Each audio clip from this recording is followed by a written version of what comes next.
Guys, how you doing? This is Dave. It's been a very long time since my last video for you guys. Honestly, I hope everyone is safe. I appreciate you guys watching today.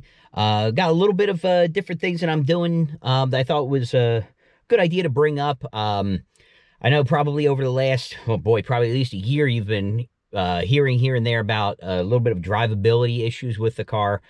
Because of this whole COVID pandemic, I haven't had to travel as much as I usually do for work, which has been a blessing in disguise. It's given me some time to sit down in front of the tuning laptop, which I have off to the right side here, and look at my logs over the last, 10 or 15 different logs, especially the ones where I would hear breaking up and the shifts, like from 2 to 3, 3 to 4, where I could really hold it in gear and get it to break up. Well, I think, and today may actually prove me to be a liar or telling the truth, that I finally am onto something. So let's get out there. I'm going to take you guys along for the ride. Eventually what we'll do is we'll go in the house. We'll set it up. I'll show you. I'll set the camera up, show you what I'm looking at on the HP tuners, and give you an idea of some things that maybe you would want to look for if you were experiencing something similar. So enough talking, let's get started. Okay, so we are out and about. We are driving, we're logging. Just for those folks who aren't very familiar with the HP tuners, essentially what I'm doing, I've brought up the scanner. And on the VCM scanner, you essentially have to, connect to your vehicle. So you hit that first car symbol. And I'll talk through this once I actually have a chance to pull the logs up and walk you through what I'm doing. You connect to your vehicle, then you hit the large red start scanning, and what this is doing, once you have all your configuration files in there, it's logging everything. So I'm using what's left of my winter fuel, so I'm about 73% ethanol, which is awesome. If you're familiar with Muddy Joe's out on 206, it's a guy, racer himself, supports the racer, always stocks awesome ethanol, even in the winter. I'm getting 73% ethanol content from my winter stuff that's been sitting on a shelf. That's awesome. So I actually just passed in like a dumb dummy. I forgot to point it out, and I'll get it on the way home. We actually just had a station 5 minutes from my house that opened up that has ethanol. So I'm not going to immediately get it and dump it in the car. I just topped it off. I have almost a full tank of ethanol now, but I ordered a little kit that can measure ethanol content. So what I'm gonna end up doing is picking up some. I got one of my gas cans. I'll pick it up later, and I'm gonna show you how to measure ethanol content.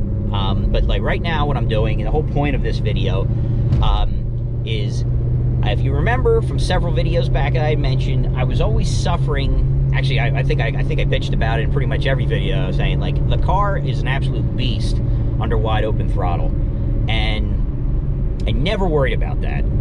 But I always had these weird drivability issues, and I can't blame remote tuning on that, because the guy who's helping me is not doing that.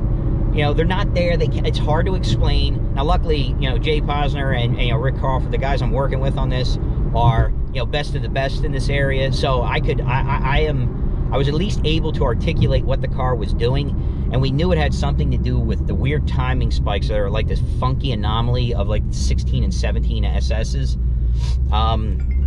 Jay, whoops, sorry, I gotta mute this here. Sorry. So I have had, this issue for over a year, ever since we got the new tune, and I finally had the opportunity to scan this vehicle enough times and figure out what is causing the car to behave a certain way, to the point where I could hold it in gear and literally at will make it do this. And I'm going to tell you right now, we have made phenomenal progress, okay? The drivability has gotten infinitely better. I will say, though, it is not perfect, and I now know what I need to do to get there, right? So, long story short, I'm looking at the logs. I would find an area under a certain throttle position setting. So, like somewhere, I'm just going to say, like off the top of my head, around 30% throttle, just something like that. Cruising, going up through the gears, 1 to 2, 2 to 3, 3 to 4. When proper tuning, you pull timing out on the shift in order to save the transmission. And the weird thing that I kept noticing on this, and I apologize, I got to get the the temperature down a little bit in this car because I'm sweating my ass off. So 1 to 2, 2 to 3, it pulls timing in the shifts like it's supposed to do. But I always noticed at a certain point, under certain mass airflow, under certain timing conditions, in a particular area of the table, probably like right in the middle of the Spark Advanced table, I would get this timing spike out of it, and then almost immediately following the timing spike, I would get a massive amount of fuel dumping into it, to the point where I would go like 9 to 1, like 9 to 1 air fuel ratio. It's like, okay, well, that could be my drivability problem. So it turned out that's exactly what it was. And ultimately what I ended up doing last weekend is I wrote out mass airflow versus Spark Advance. I was able to find a specific area of the table, and I noticed that in that area where you would be under normal drivability, it was an extremely aggressive transition into where you would be more at the getting closer to wide open throttle. So you would have like 30 degrees of timing in an area, and it would, over a few cells, and I'll walk through this later on. All right, we're just gonna not move, sorry about that. You know, over a certain amount of cells, like say just 3 cells, it would go down to 14, 15, 16 degrees of timing. So you go from 30 to 16, and if the car is, you know, the PCM is trying to work through those cells, if it bounces it within one of those cells, it immediately, okay, I am getting into much more aggressive throttle based on airflow that I'm seeing from the mass airflow, that, oh, this guy is getting into boost, he is getting aggressive on the throttle, I need to dump fuel. But by that point, you have now dumped so much fuel that it's trying to recover, so it sees 9 to 1 air fuel ratio. The car's starting to, it'll start to break up in the shift.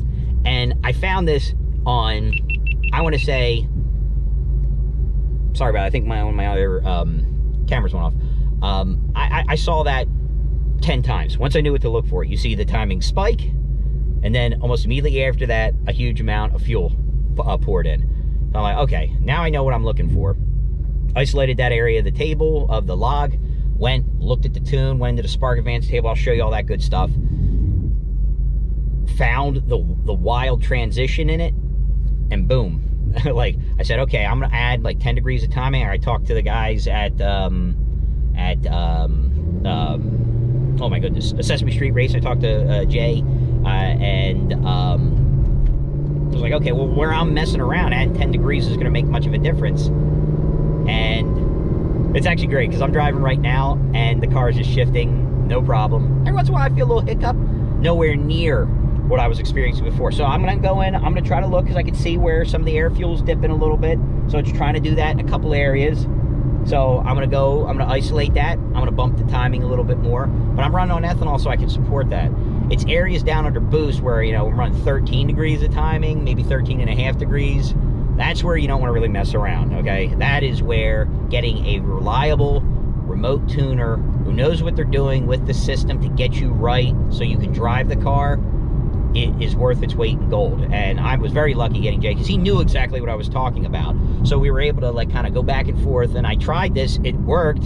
So we're like, all right, let's try it again. And I kind of blended the areas of the table, and I'll show you what I did. But ultimately, I couldn't be happier. I'm finally getting the drivability where I wanted to. I know what I need to look for now. But ultimately, I'm pretty darn happy. So, you know, what I'll do is we'll do a little bit of driving here. I'll get you some videos, but you know, that's it in a nutshell. We'll transition over. I'll show you the video when I get home. I'll show you the tables when we get home. But yeah, guys, stay tuned. I'll run you through it. Thanks for watching.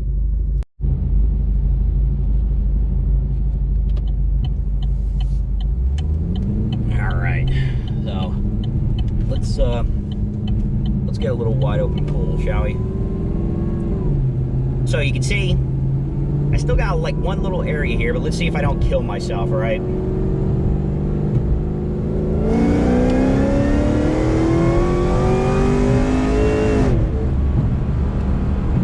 Woo!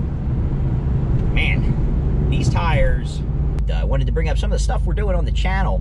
It's pretty cool that wanted to mention is what I'm going to try to do, I'm saying we, like I got somebody else on the channel that is doing the work. I'm going to start a segment where I... and we say bye-bye!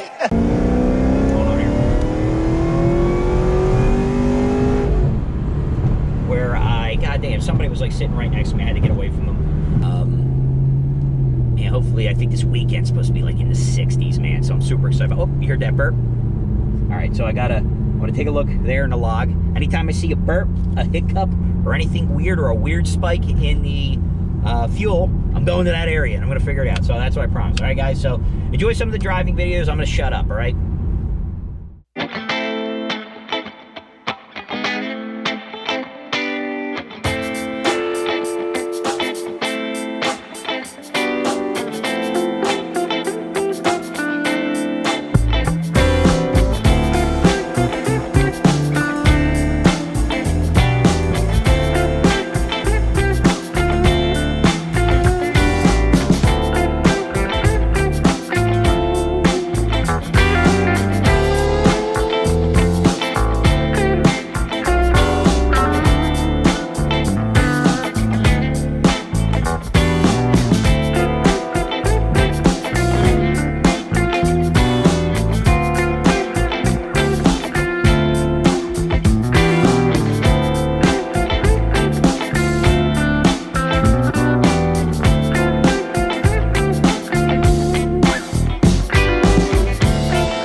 Okay, guys, so here we are. We're in an earlier log that I had done that shows it's the drivability issue, where I call it, cruise breakup, very clear.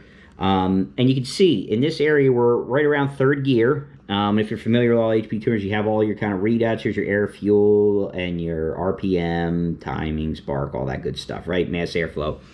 Here's that spike that I'm talking about. You start to see that it starts to get fairly irregular on the air-fuel ratio, and then boom, you get a massive spike, and then it almost seems like it's unrecoverable on the timing. My apologies there. I moved the screen to a point where we can't even see it. So let me just back this up here to Spark Retard, because this is the one I care. Like, I care about Spark Advanced to tell me what we believe the timing should be. So if I'm in this particular thread right now, I'm sitting somewhere at 26. So let's see. It's highlighting 21 degrees of timing at 2600 RPM. I want to go into the Spark Retard table, and it's going to be on this cell, 2600.68, right? So what I want to do is see this area that's in red, and some of these areas over here are very simple, kind of wholesale things. I did some wholesale things up there, not as important. In here is where I start to add quite a bit of timing. So you can see I added up to 10 degrees in here, and I tried to smooth out the transition from going into where you would do most of your driving, your part throttle drivability, into full-on boost, right? So, my wide open throttle stuff, which is, that stuff was very good. You can see I got a whole lot of zeros in this area, okay? So in here you can see I added a bunch of different timing here, and this made a world of difference. So that's actually what you're seeing is simply in this table, trying to understand that stuff. That's what you're actually seeing. So I want to turn this around so you can see my face. Sorry, I'm in my kitchen here, but so something as simple as that, going in and adjusting those tables, has made a world of difference for my tune. And I'm going to bring up something here. Let me do, how do I do? Let me get this guy in here and move this down. How do I 3D chart to kind of see it? So you can see I've got a lot of timing in this particular area. And then it's like a smoother transition in here. If I look at the older one, you can see it's a little bit spiky. It's a little bit more broken up. But you can see the areas where I was focusing. You can see I added a whole lot of different timing in here, a lot of different steps. I had some wholesale stuff at the bottom and some wholesale stuff at the upper right-hand corner, only just to have it. Your car doesn't end up in that area very much, but you can see it in that like part throttle drivability area in there is where I was really focusing a lot of time. And it's definitely, it has definitely made a big difference in how this car is behaving. So I got some mood lighting here, only so you didn't see a lot of backlighting. But so that's it, guys. If you have any questions, by all means, shoot me a text, shoot me a message, or comment and all that fun stuff. I am not a professional tuner at all, but I am learning. I'm figuring out, you know, what the car likes, what it doesn't like. But, you know, just doing this type of stuff has really helped me try to understand, you know, what makes the car tick. So I'm very happy with the progress I've made. I hope you enjoyed the video. There's more to come. I hope to post a lot more often. So thanks for watching. Thanks for getting us to over 900 subscribers. And, you know, here's to getting to 1,000 subscribers. And here's to some new content, guys. Stay safe, stay healthy. And, again, thanks for watching. Take care.